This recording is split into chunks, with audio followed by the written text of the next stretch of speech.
Hello everyone, welcome back to my channel. In the previous video, we have discussed about the provision of diagnosis, क्या general examination है newborn के अंदर, उन सब की general treatment of general principles of treatment, वो सारा हम लोगों ने कवर किया। आज की वीडियो में जो मैंने पहले भी बताया, which is very important chapter, औषध मात्रा निर्धारण, इसके बारे में हम डिस्कस करेंगे। सबसे पहले क्या है कि कोई भी ड्रग जो है उसकी मात्रा, जो हमने युक्ति में भी पढ़ा हुआ है कि जो मात्रा काल किसी भी भेषज की जो हम मेडिसिन देते हैं वो बहुत इंपॉर्टेंट है, कितनी डोज हमें एडमिनिस्टर करनी है, और पीडियाट्रिक्स में तो इसका रोल बहुत बड़ा है।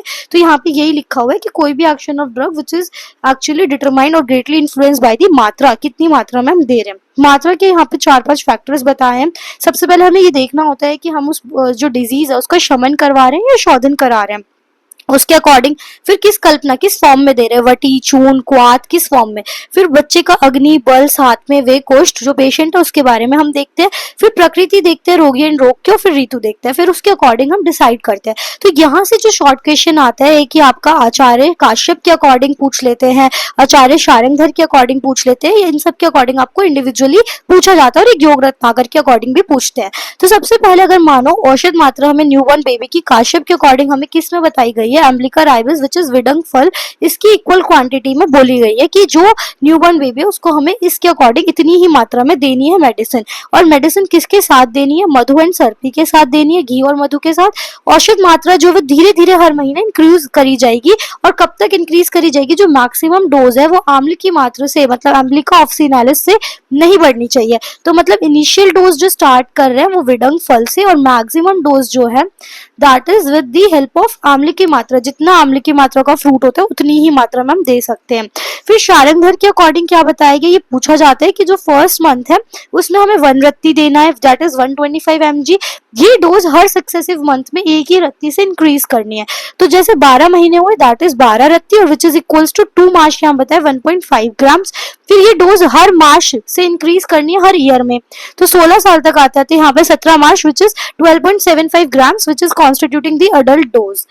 फिर आती है औषध मात्रा, डिपेंड करती है अलग अलग कल्पनाओं पे। एक बार हम लोग डिटेल में औषधि मात्रा डिस्कस कर लेते हैं। तो यहाँ पे जो मैनेजमेंट है मैंने बताया वो मात्रा पे डिपेंड कर रहा है। तो मात्रा मूलम चिकित्सितम, यहाँ पे यही लिखा हुआ है काश्यप संहिता के अकॉर्डिंग।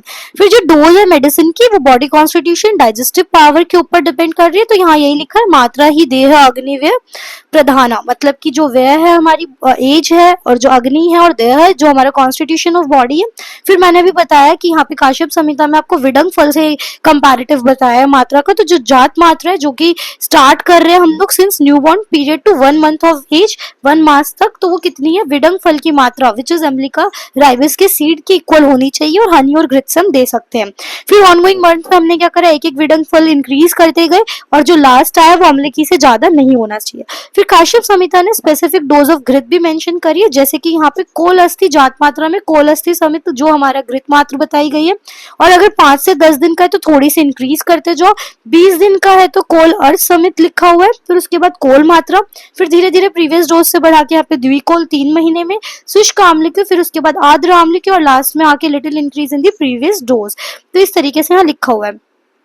फिर नेक्स्ट जो आपको याद रखना है कि अगर हमारे पास टाइप ऑफ मेडिसिन, जिसको हम बोल रहे हैं कि अलग अलग फॉर्मुलेशन है, तो अगर मान लो दीपनीय चूर्ण अवस्था में है, हमें देनी है किसी अवस्था में, या फिर जीवनीय चूर्ण या संशमनीय या वमन, तो आपको ये याद रखना है कि ये 4 तरीके से टाइप ऑफ मेडिसिन डिस्क्राइब्ड है, दीपनीय, जीवनीय, संशमनीय, वमन एंड विरेचन।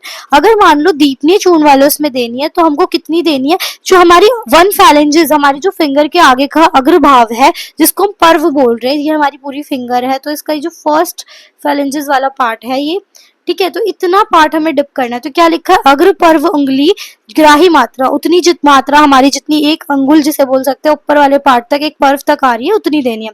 फिर जितना एक पर्व से डबल 2 पर्व तक देनी है जीवनीय में, और संशमनीय अगर हम दे रहे हैं तो उसके अंदर हमें डबल ऑफ दीपनीय, मतलब इसका भी 2 टाइम्स, फिर उसके बाद हाफ कर देंगे वमन एंड विरेचन में।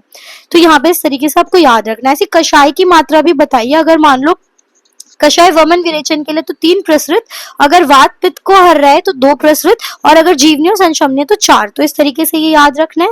फिर आपको काश्यप संहिता में कल्क का क्या बताया, वो अक्ष में बताया है। तो दीपनीय 1, जीवनीय संशमनीय 2, और वमन विरेचन इज अगेन हाफ। ठीक है, तो इसको तो 1 to हाफ डायरेक्ट याद रख सकते हो। यहाँ पर आपको कैसे याद रखना है, इसको भी आप थोड़ा थोड़ा रिलेट करके याद रख सकते हो। सबसे पहले कोल अस्थि, फिर थोड़ा बढ़ाना है, फिर 20 दिन पे जाके कोल का आधा, कोल अर्थ, फिर अगेन कोल आ रहा है, फिर उसके बाद हमें फिर से बढ़ाना है, फिर द्विकोल, फिर शुष्क। यहाँ लास्ट से याद कर लो, बीच के 2, 4 और 6 महीने पे आम्ल की आ रहा है, तो शुष्क और आर्द्र, और उसको थोड़ा इंक्रीज करना है।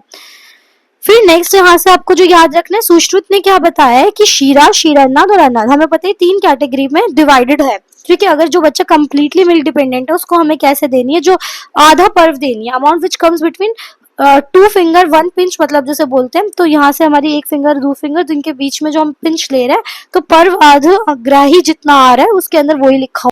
तो उसके बाद हमें शीर अन्नाद में कोल अस्थि के अमाउंट के, जो कोल फ्रूट है उसके अमाउंट में देनी है, पेस्ट की फॉर्म में।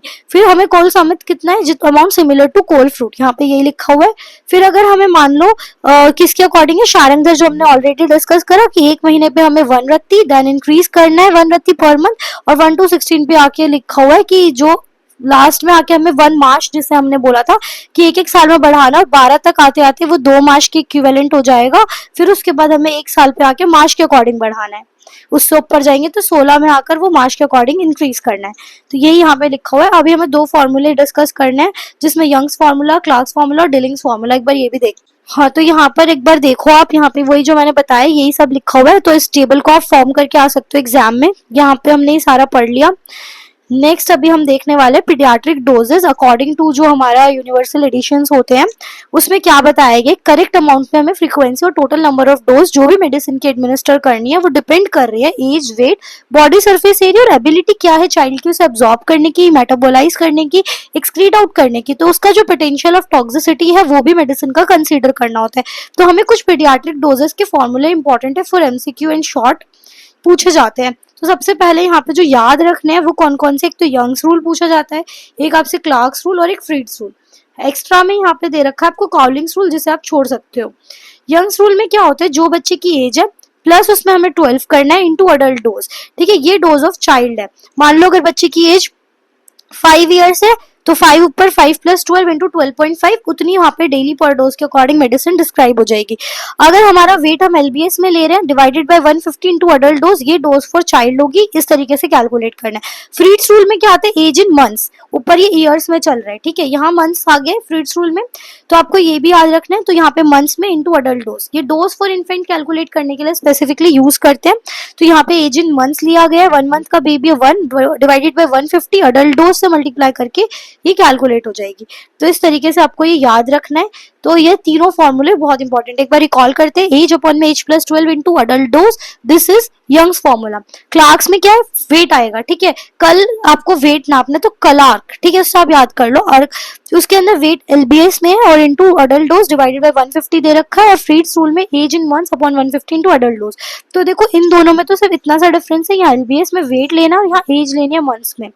ठीक है, और 150 अडल्ट डोज, बाकी सब सेम है। यहाँ आपको एज + 12 करना है इंटू अडल्ट डोज।